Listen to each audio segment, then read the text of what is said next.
Hello everyone. Growth classes के YouTube channel पर फिर से मैं एक बार आपका स्वागत करता हूँ। क्लास 11th के टॉपिक जो हमारा चल रहा था वो टॉपिक कौन सा था हमारा कॉम्प्लेक्स नंबर का। तो कॉम्प्लेक्स नंबर को ही आज हम यहाँ से कंटिन्यू करने वाले हैं। उस दिन हमने क्या क्या पढ़ा था उसके आगे कॉम्प्लेक्स नंबर्स,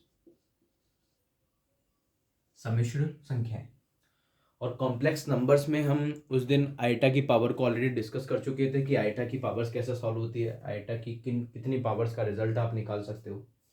ऐसे ही आइटा की आपको कितनी पावर्स दे कि उनका टोटल आपका क्या बनने वाला है, ये सारी चीज़ें हम उनको डिस्कस कर चुके हैं।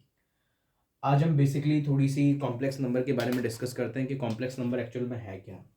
तो सबसे पहले कॉम्प्लेक्स नंबर को हम किससे रिप्रेजेंट करने वाले हैं, जेड से। किससे रिप्रेजेंट करने वाले हैं, जेड से।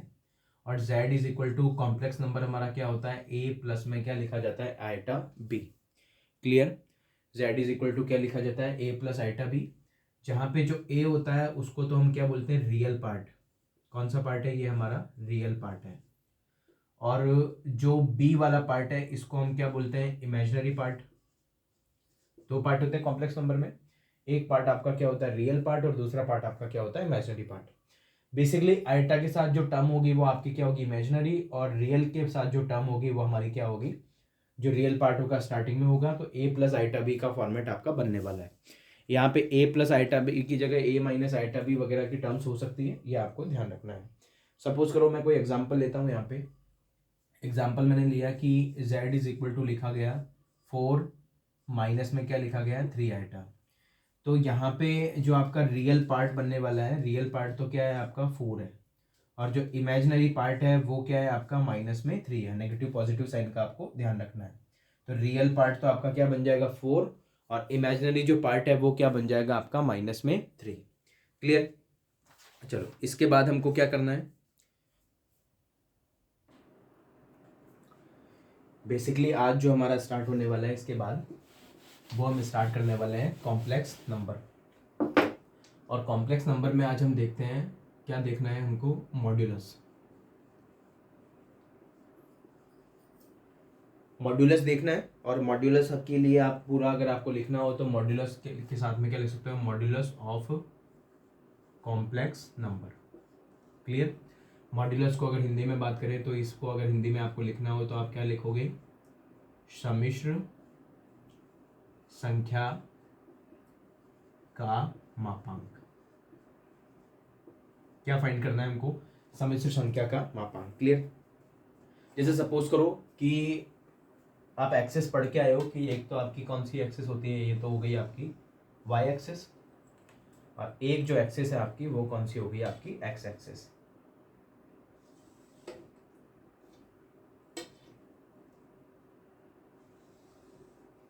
क्लियर। एक तो हो गई आपकी एक्स एक्सिस और एक एक्सिस कौन सी हो गई, वाई एक्सिस। वाई एक्सिस को बेसिकली हम यहाँ पे शो करने वाले हैं इमेजिनरी से। तो वाई एक्सिस को हम कौन से एक्सिस बोलने वाले हैं, इमेजिनरी एक्सिस। और ऐसे ही एक्स एक्सिस को हम क्या शो करने वाले हैं, रियल एक्सिस। क्लियर। एक्चुअल में ये वाली एक्स होती है और ये कौन सी होती है, वाई होती है। क्लियर। सपोज करो यहाँ पे मैंने कोई पॉइंट लिया है, उस पॉइंट को मैंने क्या नाम दे रखा है, जेड। और उस जेड के जो कोऑर्डिनेट है वो कोऑर्डिनेट क्या लिए गए हैं, ए और बी। तो बेसिकली हम ये डिनोट कर सकते हैं कि यहाँ पे जो ये वैल्यू एक्स एक्सिस को टच कर रही है, सपोज करो यहाँ पे कुछ वैल्यूज रही है आपकी, तो इस वैल्यू को हमने क्या नाम दे रखा है, ए। ऐसे ही बेसिकली यहाँ पे जो वैल्यू है उस वैल्यू को हमने क्या नाम दे रखा है, बी। और जेड जो है उसके कोऑर्डिनेट आपके क्या है, जेड कोई पॉइंट है जिसके कोऑर्डिनेट क्या ले रखे हैं, ए और बी। और इसमें जो लेटर है ये वाला एक्स एक्सिस पे तो कौन है, ए, और वाई एक्सिस पे कौन है, बी। और जेड बेसिकली है क्या, जेड को हम क्या लिखते हैं, ए प्लस में आइटा बी, मतलब ये कॉम्प्लेक्स नंबर का रिप्रेजेंट करना है। ये जो ग्राफ में एक्सिस बना रखे हैं ये किसको रिप्रेजेंट कर रहे हैं, आपके कॉम्प्लेक्स नंबर को। और कॉम्प्लेक्स नंबर का हमको क्या निकालना है, यहाँ पे मॉड्यूलस निकालना है, मापांक निकालना है। तो उस मापांक के लिए आप 10th क्लास में जो फार्मूला पढ़ते हो, फार्मूला क्या पढ़ते हो कि अगर सपोज करो ये आपका कोई पॉइंट दे रखा है और इसको, ये ओरिजिन है आपका, ओरिजिन के कोऑर्डिनेट आपके क्या होते हैं, 0 0।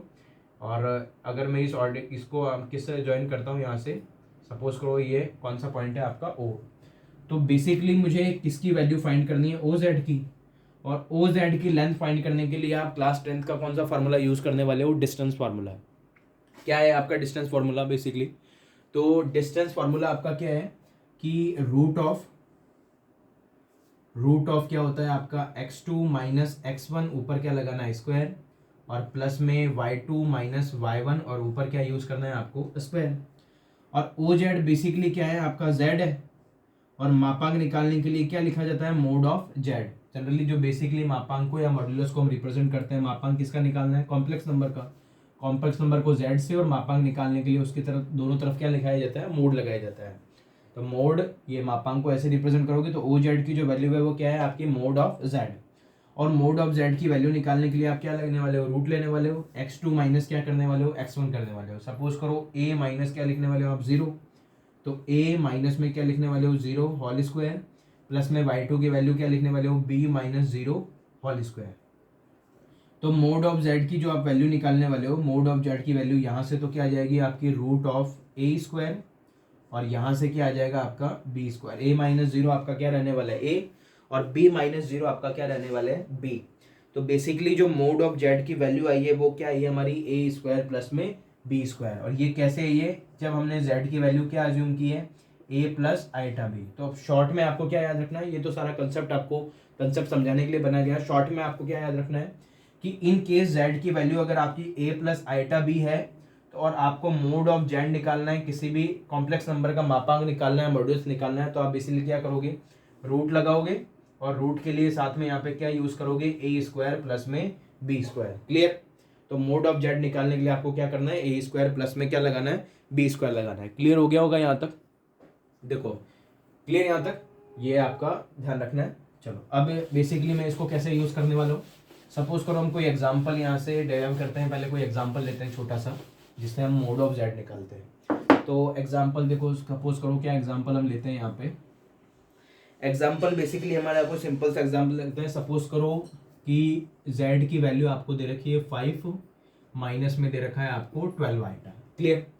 क्या दे रखा है, z is equal to 5 minus 12 iota, और आपसे क्वेश्चन पुट अप किया गया है कि आपको मोड ऑफ z की वैल्यू क्या करनी है, फाइंड करनी है। ये वैल्यू आपको फाइंड करनी है 5 माइनस 12 आइटा के साथ में।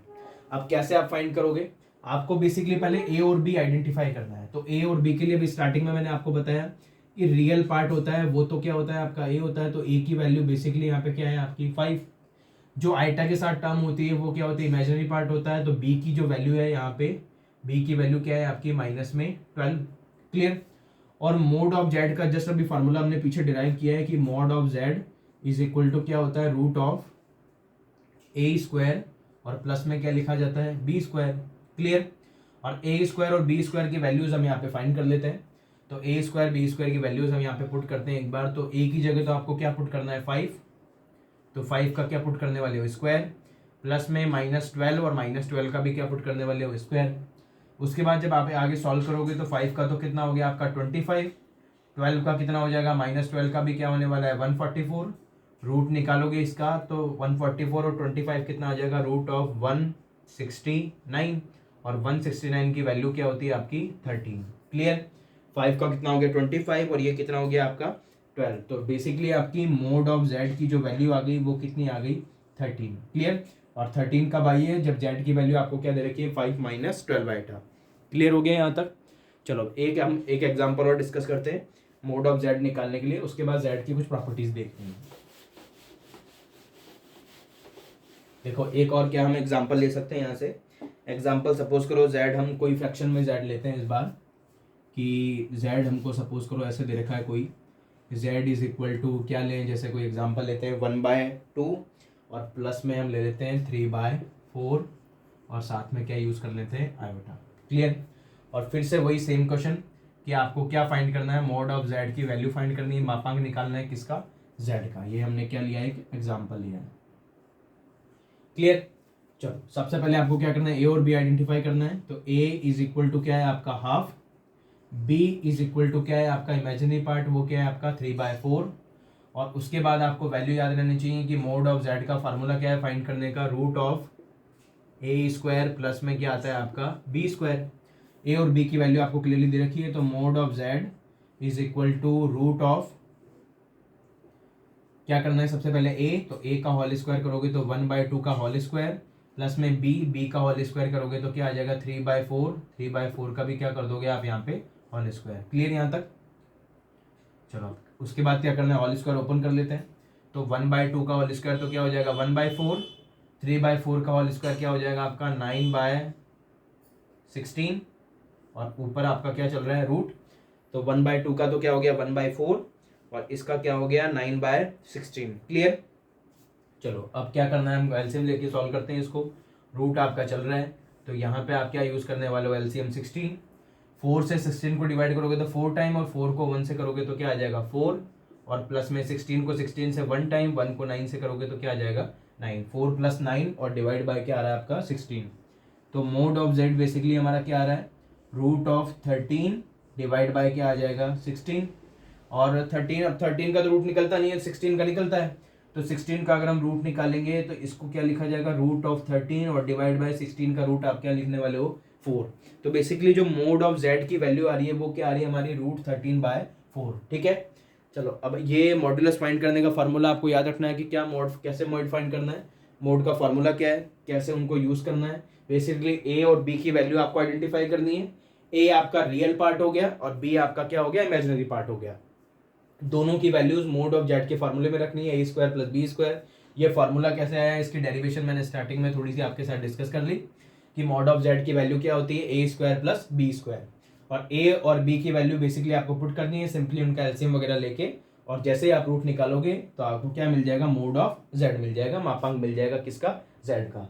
तो कॉम्प्लेक्स नंबर सम्मिश्र संख्या का मापांक निकालने का फॉर्मेट आज हमने सीखा है, और इसी के साथ इस क्लास को मैं आज खत्म करता हूँ। उसके बाद नेक्स्ट क्लास में हम क्या करने वाले हैं, एक तो मोड मापांक हो गया, अब हम बात करने वाले हैं इसके पूर्णांक की। पूर्णांक को क्या बोलते हैं, आर्ग्यूमेंट बोलते हैं।